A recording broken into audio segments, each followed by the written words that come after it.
words of my mouth and the meditations of our hearts be pleasing in your sight, O Lord, our rock and our Redeemer. Amen. Please be seated. This last Tuesday was the feast day of a modern-day martyr named Jonathan Myrick Daniels.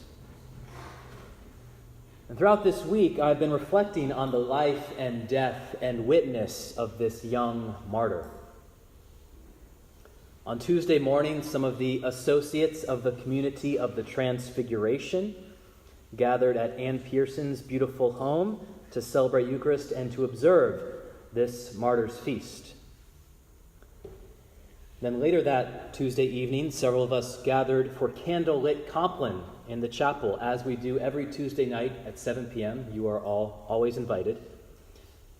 And we reflected more deeply and prayerfully on the story of young Jonathan, which I want to share with you all this morning. For those who have already heard the story, it is worth hearing again. This will actually be Anne's third time hearing Jonathan's story this week. But again, it's worth repeating, especially when we consider the issues facing our world and our country today.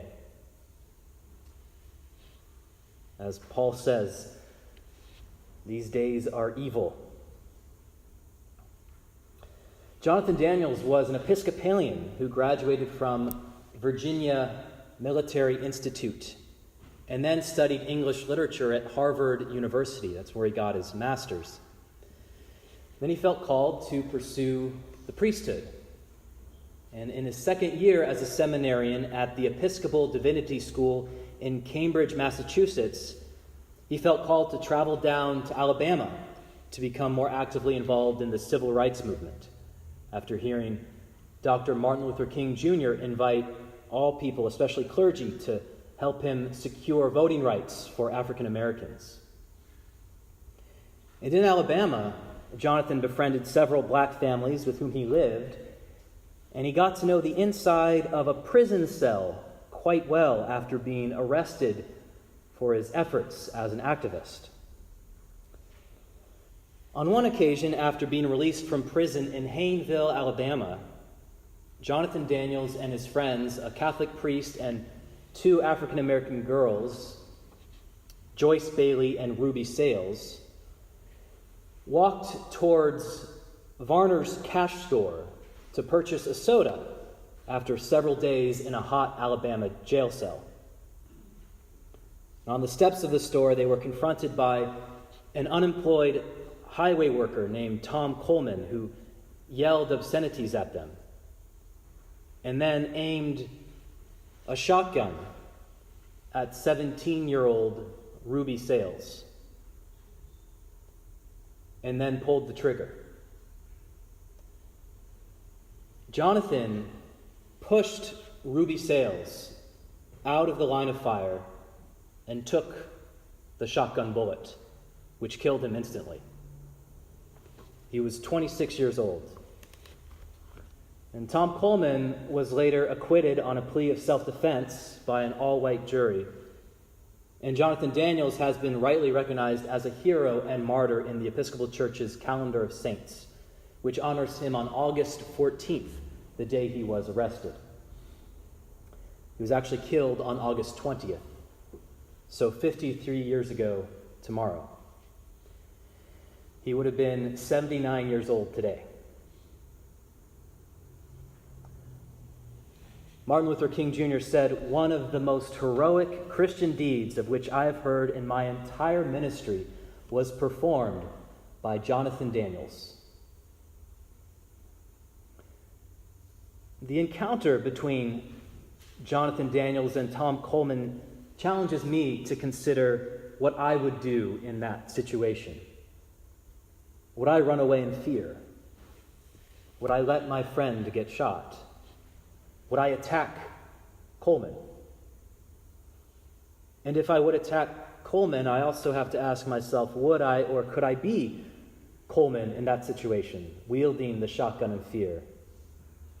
Maybe afraid of people who are changing the way things have been for years and wanting to get rid of them, even violently. Or would I offer my life to my friend in a profound act of self-giving love in the way that Jonathan Daniels did? Tom Coleman was driven by a fear that turned him violent, while Jonathan Daniels was inspired and motivated by a faith that empowered him to be courageous and heroic. Before his arrest and death, Daniels said, "I lost fear when I began to know in my bones and sinews that I have been truly baptized into the Lord's death and resurrection. That in the only sense that really matters, I am already dead, and my life is hid with Christ in God." Jonathan understood baptism as a kind of death that brings about new, divine, courageous life. And he understood all of the sacraments as a source of courage and self-giving love and life-giving wisdom. The scripture readings for this morning, for this 13th Sunday after Pentecost, all revolve around life-giving wisdom. St. Paul says, "Be careful how you live, not as unwise people, but as wise." And the psalmist offers wisdom in the form of teaching, saying, "Come, children, and listen to me. I will teach you the fear of the Lord, which is the beginning of wisdom." And in Proverbs, wisdom is personified as a woman who invites everyone into her home to eat of her bread and drink of her wine so that they can, quote, lay aside immaturity and live and walk in the way of insight and wisdom. And the later book of Ecclesiasticus develops this same image from Proverbs of Lady Wisdom and describes her as one who nourishes her guests with the bread of understanding and refreshes them with the liquid of wisdom. And all of these images culminate in the bread of life discourse in John's Gospel, where Jesus offers himself, his very flesh and blood, as the bread of understanding and the wine of wisdom. And I've been wondering, what does this bread of wisdom have to do with the martyrdom of Jonathan Myrick Daniels? Last Sunday, I explained that Jesus had been preaching a very challenging message, which caused his listeners to complain and kvetch. And this message, which is generally known as the bread of life discourse, is so difficult and dense that the lectionary slices it up into 4 weeks, thus giving us ample time to reflect and ruminate and inwardly digest these words of wisdom, one bite at a time. One of my colleagues refers to these readings as the Olive Garden unlimited breadsticks of the lectionary.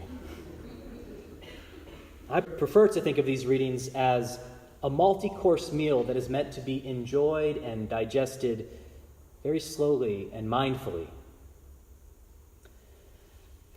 And one very important way to start inwardly digesting these words of Jesus is to understand the first century context of the original Jewish listeners and Jewish readers of the gospel, especially regarding their theology around temple worship and bread. Now, there's a lot here, and a lot of this may be new, and I'm going to share more about this next Sunday. But for now, I want to introduce us to something called the showbread, also called the bread of the presence. The bread of the presence was 12 loaves of bread that the ancient Jewish temple priests kept in the temple all throughout the year. And the priests understood this bread of the presence as a symbol of God's self-giving love. And 3 times a year at their major pilgrimage festivals, the priests would bring the bread out of the temple and present it to the people, these 12 loaves of bread. They would lift it up and they would say, "Behold God's love for you." Sounds kind of familiar, doesn't it? And after this presentation to the people, the priests, and only the priests, would consume the bread.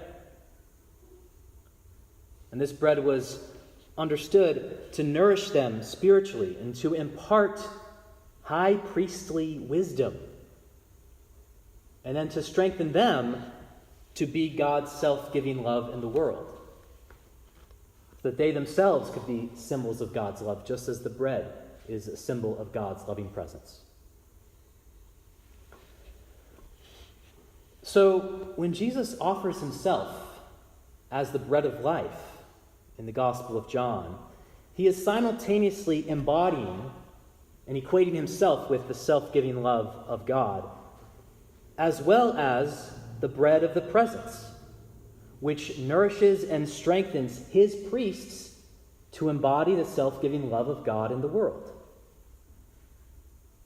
So the feeding of the 5,000, which Deacon Ann preached on a couple weeks ago, was not just about feeding the hungry. It was about that, but it was about more than that.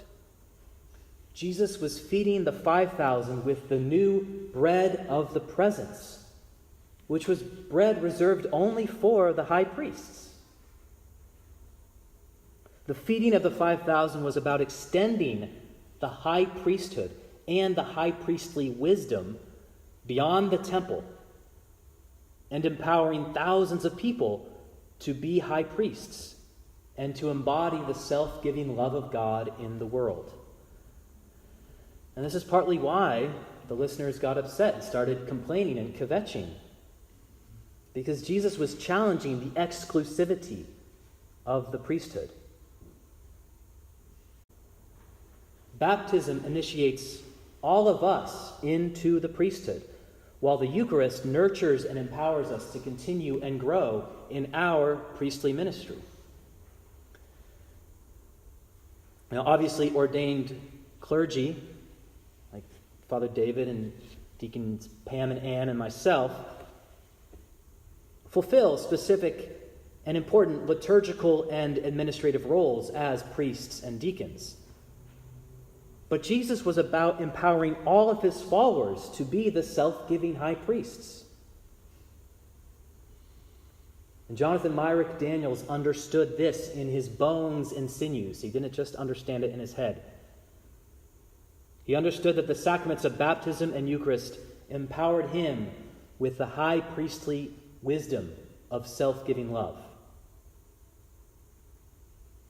The bread that we will break and eat together in a few minutes is that same bread of the presence. It is the bread that causes us to know, in the biblical sense of knowing, to know with our full selves, and to understand, not just intellectually, but in our bones and sinews, God's self-giving love and life poured out and broken for all of us, for each of us. By receiving the spiritual food into our bodies, we all become strengthened and nourished and empowered and transformed to be God's self-giving high priests in the world. We all become empowered to be embodiments of God's self-giving love. And that self-giving high priesthood will likely look different for each of us. For some of us, it might look like risking our own comfort, maybe even our own safety, in order to protect the safety of others, those who are more vulnerable than us. It might mean volunteering at our Foster Friday event and extending love and care to the foster care community in Eureka and Humboldt County. It might mean visiting our Take Action table after worship. It might mean donating money for disaster relief, fire relief, or working to help communities like this community to prepare for possible disasters. It might mean volunteering to help out on a work day here, as so many of you self-giving high priests did yesterday. Thank you for that. And for most of us, our high priestly ministry will hopefully not result in martyrdom as it did for Jonathan Daniels. but by feeding regularly, weekly, maybe even more than once a week, on the bread of life-giving wisdom, we become gradually more and more like the heroic seminarian and less like the violent Tom Coleman. So that if we ever do, God forbid, find ourselves in such a dangerous situation, we might act less out of violent fear and more out of self-giving love.